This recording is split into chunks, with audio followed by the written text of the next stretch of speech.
CM का चेहरा घोषित होने के बाद मुकेश सहनी ने दिया है बड़ा बयान। जी हां, मंच से मुकेश सहनी ने बड़ा बयान दिया है, साथ ही अपने विपक्षी पार्टी पर कड़ा प्रहार किया है और कह दिया है कि अगर देश में अमन शांति चाहिए तो इनकी सरकार लानी बेहद जरूरी है।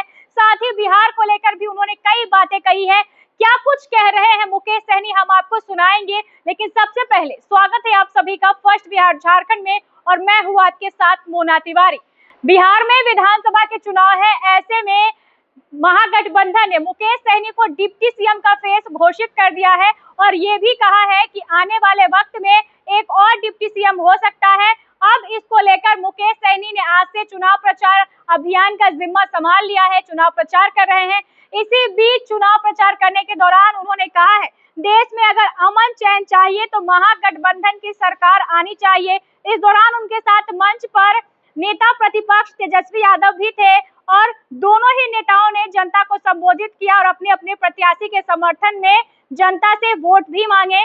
हम आपको बता दें कि मुकेश सहनी को डिप्टी सीएम जबकि तेजस्वी यादव को सीएम का फेस बताया था और अब जब प्रचार प्रसार में जुटी हुई है महागठबंधन, तो मुकेश सहनी ने मन से कह दिया है कि अगर देश में अमन चैन चाहिए, शांति चाहिए तो महागठबंधन की सरकार बननी चाहिए। आज से तेजस्वी यादव ने भी चुनाव प्रचार करना शुरू कर दिया है और उन्हीं के साथ मुकेश सहनी भी मंच पर मौजूद थे। मुकेश सहनी ने तेजस्वी यादव को माला भी पहनाया, उसके बाद अपना भाषण स्टार्ट किया और इसी दौरान उन्होंने कहा है कि देश में अमन चैन चाहिए तो महागठबंधन की सरकार आनी चाहिए। साथियों, ये लड़ाई जो है बदलाव की लड़ाई है। हम जानते हैं कि हमारे बहुत सारे कार्यकर्ता यहाँ पे उपस्थित हैं। हमारे मिथिलेश विजय जी भी थे, ये भी चुनाव लड़ना चाहते थे, मैं भी स्वयं चुनाव लड़ना चाहता था, लेकिन हमारे सामने में एक बड़ी चुनौती है देश में भाईचारा बरकरार रखने का, देश में अमन शांति रखने का। और इसके लिए आज हम लोगों ने कुर्बानी देकर, मैं स्वयं चुनाव नहीं लड़कर पूरे बिहार में 243 सीट पर प्रचार करके और महागठबंधन का सरकार बनाकर और तेजस्वी प्रसाद यादव जी को मुख्यमंत्री बनाने का हम लोगों ने संकल्प लिया है।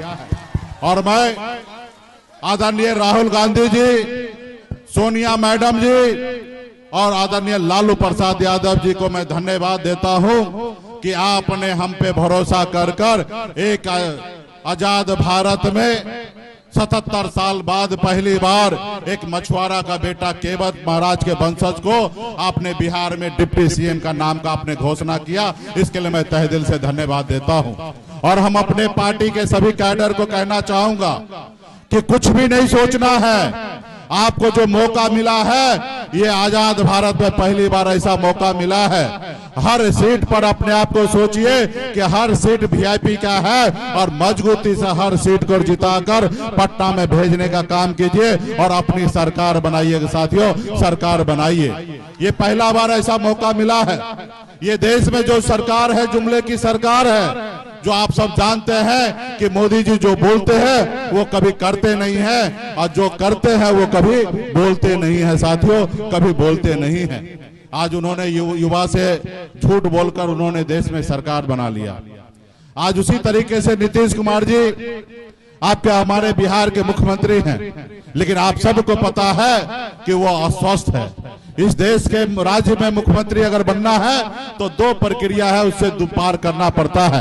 एक प्रक्रिया है कि आप राज्य का वोटर होना चाहिए और दूसरा प्रक्रिया है कि मानसिक रूप से स्वस्थ होना चाहिए। आज आप सबको अंदाजा होगा कि नीतीश जी का तबीयत खराब है और बिहार के 13 करोड़ जनता का भविष्य अभी नीतीश जी के हाथ में नहीं रहना चाहिए। हमारे युवा नेता तेजस्वी प्रसाद यादव जी के पास होगा तो निश्चित तौर पे हम सबका संकल्प है कि हर घर में हम नौकरी देने के लिए आएंगे। साथियों, हर घर में नौकरी देने का काम करेंगे। इसलिए हमारे साथ तमाम ऐसे हमारे योजना संकल्प जो उनके ऊपर कहीं ना कहीं नीतीश कुमार काम करने लगा है। आप बताइए, ओरिजिनल मुख्यमंत्री चाहिए कि डुप्लीकेट मुख्यमंत्री चाहिए? बताइए। तो ओरिजिनल मुख्यमंत्री चाहिए ना, तो डुप्लीकेट को हटाना है ना, तो उसको हटाइएगा, ओरिजिनल बैठेंगे। हम लोगों ने घोषणा किया था कि वृद्धा पेंशन 1500 रुपया करेंगे, अब उसके पीछे पीछे उन्होंने 1100 किया। कोई बात नहीं, धन्यवाद है आपका। हमारी सरकार 14 तारीख के बाद हम वो 1100 से बढ़ा के 1500 रुपया करने के लिए जाएंगे। साथियों, माय बहन मान योजना के तहत हर माता बहन के खाते में 2500 रुपया भेजने का काम करेंगे। तो इसलिए मैं यहाँ पे अपील करने के लिए आया हूँ कि यहाँ बहरहाल इस खबर में बस इतना ही। आगे की खबरों को जानने के लिए आप देखते रहें फर्स्ट बिहार झारखंड। गोल, जहां 28 वर्षों के सफर में 18,000 से भी अधिक छात्रों ने डॉक्टर एवं इंजीनियर बनकर भरे सफलता की ऊंची उड़ान, जहां साधारण छात्र भी असाधारण सफलता प्राप्त कर बना रहे इतिहास। दूरदर्शी शिक्षाविद श्री बिपिन सिंह के मार्गदर्शन में मेडिकल एवं इंजीनियरिंग के लाखों छात्रों के लिए आशा की किरण के रूप में गोल द रिजल्ट फैक्ट्री